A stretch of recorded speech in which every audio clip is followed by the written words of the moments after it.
Hi friends, റസീസ് വേൾഡിലേക്ക് എല്ലാവർക്കും സ്വാഗതം. ഞാനിന്ന് വളരെ എളുപ്പത്തിൽ നമുക്ക് തയ്യാറാക്കിയെടുക്കാൻ പറ്റുന്ന ഒരു മുട്ട ചിക്കിയതിൻ്റെ റെസിപ്പിയുമായിട്ടാണ് വന്നിരിക്കുന്നത്. ഇത് ചോറിനൊക്കെ കൂട്ടാൻ വളരെ ടേസ്റ്റി ആയിട്ടുള്ളൊരു മുട്ട ചിക്കിയതാണ്.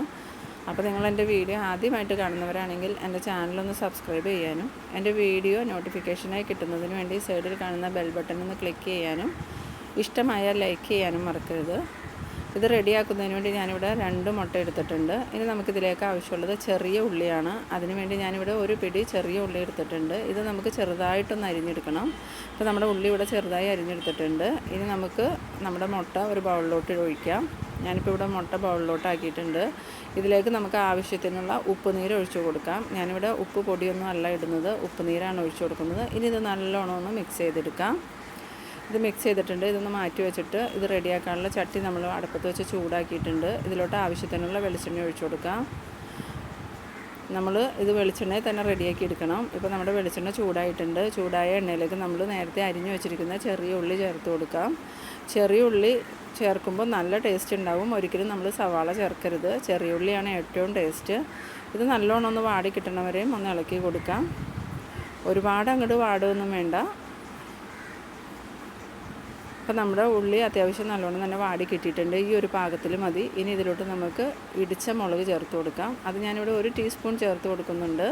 ഇത് തന്നെ അത്യാവശ്യം എരിവുണ്ടാവും. ഇനി നിങ്ങൾക്ക് എരിവ് കുറവ് മതിയെന്നുണ്ടെങ്കിൽ അതനുസരിച്ച് കുറയ്ക്കുകയോ കൂടുതൽ വേണമെന്നുണ്ടെങ്കിൽ കൂട്ടുകയോ ചെയ്യാം. ഇത് നല്ലോണം ഒന്ന് മൊരിയണ വരെ നമുക്കൊന്ന് ഇളക്കി കൊടുക്കാം.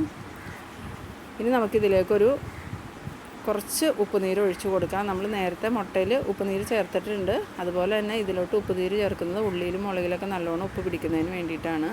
അപ്പോൾ നമ്മുടെ മുട്ട ചിക്കിയതിന് നല്ല ടേസ്റ്റ് ഉണ്ടാവും. ഇനി ഇത് നല്ലോണം ഒന്ന് വാട്ടിയെടുക്കാം. ഈ ഒരു പാകത്തിൽ വാടി കിട്ടിയാൽ മതിയാവും. ഇപ്പോൾ നമ്മുടെ ഉള്ളി മുളക് നല്ലോണം തന്നെ വാടിയിട്ടുണ്ട്. ഇനി ഇതിലോട്ട് നമ്മൾ നേരത്തെ റെഡിയാക്കി വെച്ചിരിക്കുന്ന മുട്ട ചേർത്ത് കൊടുക്കാം കേട്ടോ. മുട്ട ചേർത്തതിന് ശേഷം നല്ലോണം ഇളക്കി കൊടുക്കണം. ഇനി ഇത് നമുക്ക് നല്ലോണം കൈവിടാണ്ട് തന്നെ പെട്ടെന്ന് ഇളക്കി കൊടുക്കണം കേട്ടോ. അപ്പോഴാണ് നമ്മുടെ ഉള്ളിയും മുളകും മുട്ടയും എല്ലാം നല്ലോണം മിക്സായി കിട്ടുള്ളൂ. ഇല്ലെങ്കിൽ മുട്ടയും ഉള്ളിയും വേറെ എടുക്കും. അപ്പോൾ നമ്മൾ നല്ലോണം കൈവിടാണ്ട് തന്നെ പെട്ടെന്ന് ഇളക്കി കൊടുക്കണം. മുട്ട നമുക്ക് അറിയാം പെട്ടെന്ന് തന്നെ വേവണ സാധനമാണ്. അതുകൊണ്ട് നമ്മൾ പെട്ടെന്ന് ഇളക്കി കൊടുത്താലേ ഇത് നല്ലോണം മിക്സായി കിട്ടുള്ളൂ. ഇത് നല്ലോണം മിക്സായി കിട്ടിയാലാണ് നല്ല ടേസ്റ്റായി വരുള്ളൂ. ഇപ്പോൾ നമ്മുടെ മുട്ടയും ഉള്ളിയും മുളകും എല്ലാം നല്ലോണം മിക്സായിട്ടുണ്ട്. നല്ലോണം ഡ്രൈ ആയി വന്നു തുടങ്ങിയിട്ടുണ്ട്. ഇനി ഇത് നല്ലോണം ഒന്ന് ഡ്രൈ ആയി വരണ വരെ നമുക്കൊന്ന് ഇളക്കി കൊടുക്കാം കേട്ടോ. നമുക്ക് മീഡിയം ഫ്ലെയിമിലിട്ട് ഇളക്കിയാൽ മതി, ഹൈ ഫ്ലെയിമിലൊന്നും വെക്കണ്ട. ഇത് നല്ലോണം ഒന്ന് ഡ്രൈ ആവണ വരെ നമുക്കിതുപോലെ ഒന്ന് ഇളക്കി കൊടുക്കാം. അപ്പോൾ നല്ല ടേസ്റ്റ് ആയിരിക്കും. അപ്പോൾ നമ്മളുടെ മുട്ടയൊക്കെ നല്ലോണം ഒന്ന് ഡ്രൈ ആയി കിട്ടിയിട്ടുണ്ട്. ഈ ഒരു പാകത്തിലായി കിട്ടിയിട്ടുണ്ട് കേട്ടോ. ഇനി നമുക്ക് സ്റ്റവ് ഓഫ് ചെയ്യാം. സ്റ്റവ് ഓഫ് ചെയ്തതിന് ശേഷം നമുക്കിത് വേറൊരു പാത്രത്തിലോട്ട് മാറ്റാം. ഇത് നമുക്ക് ചോറിൻ്റെ കൂടെയും വേണമെന്നുണ്ടെങ്കിൽ പുട്ടിൻ്റെ കൂടെയൊക്കെ കഴിക്കാൻ വളരെ ടേസ്റ്റി ആയിട്ടുള്ളൊരു മുട്ട ചിക്കിയതാണ്. അപ്പോൾ നിങ്ങൾ തീർച്ചയായും ഇതുപോലെ ഒന്ന് ട്രൈ ചെയ്ത് നോക്കണം. അപ്പോൾ നിങ്ങൾക്ക് എൻ്റെ വീഡിയോ ഇഷ്ടമാണെന്നുണ്ടെങ്കിൽ സബ്സ്ക്രൈബ് ചെയ്യാനും ലൈക്ക് ചെയ്യാനും മറക്കരുത്. അപ്പോൾ നമുക്കിനി അടുത്ത വീഡിയോയിൽ കാണാം. അതുവരേക്കും ബൈ ബൈ.